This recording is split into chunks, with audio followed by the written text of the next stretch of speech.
Hello, I'm Severin Suzuki, speaking for ECHO, the Environmental Children's Organization. We're a group of 12 and 13-year-olds trying to make a difference. Vanessa Seti, Morgan Geisler, Michelle Quigg, and me. We've raised all the money to come here ourselves, to come 5,000 miles to tell you adults you must change your ways. Coming up here today, I have no hidden agenda. I am fighting for my future. Losing my future is not like losing an election or a few points on the stock market. I am here to speak for all generations to come. I am here to speak on behalf of the starving children around the world whose cries go unheard.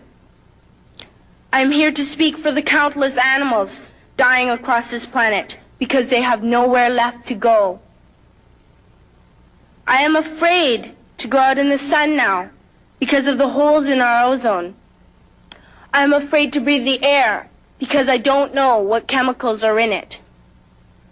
I used to go fishing in Vancouver, my home, with my dad, until just a few years ago we found the fish full of cancers. And now we hear of animals and plants going extinct, every day vanishing forever. In my life, I have dreamt of seeing the great herds of wild animals, jungles and rainforests full of birds and butterflies. But now I wonder if they will even exist for my children to see. Did you have to worry of these things when you were my age? All this is happening before our eyes, and yet we act as if we have all the time we want and all the solutions. I'm only a child, and I don't have all the solutions. But I want you to realize, neither do you. You don't know how to fix the holes in our ozone layer. You don't know how to bring the salmon back up in a dead stream. You don't know how to bring back an animal now extinct. And you can't bring back the forest that once grew where there is now a desert. If you don't know how to fix it, please stop breaking it.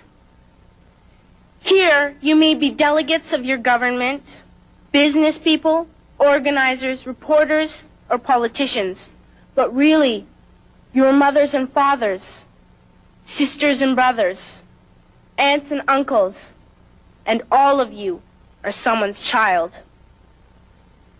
I'm only a child, yet I know we are all part of a family, 5 billion strong. In fact, 30 million species strong.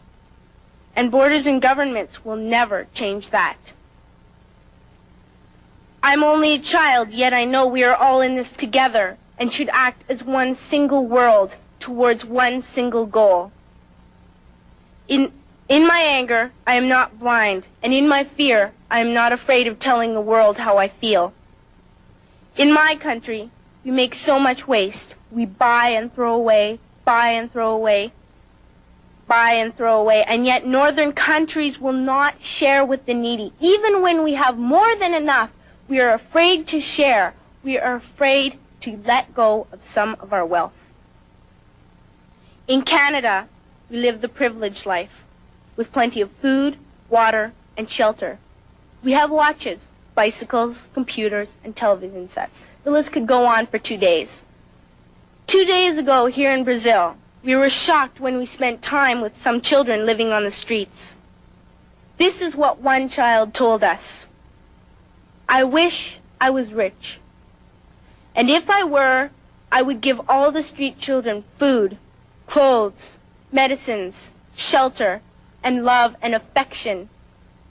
If a child on the streets who has nothing is willing to share, why are we who have everything still so greedy?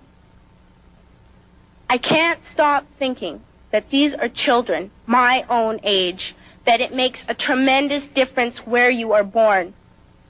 That I could be one of those children living in the favelas of Rio.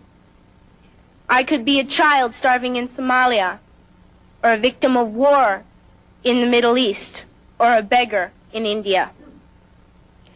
I am only a child, yet I know if all the money spent on war was spent on finding environmental answers, ending poverty, and finding treaties, what a wonderful place this earth would be.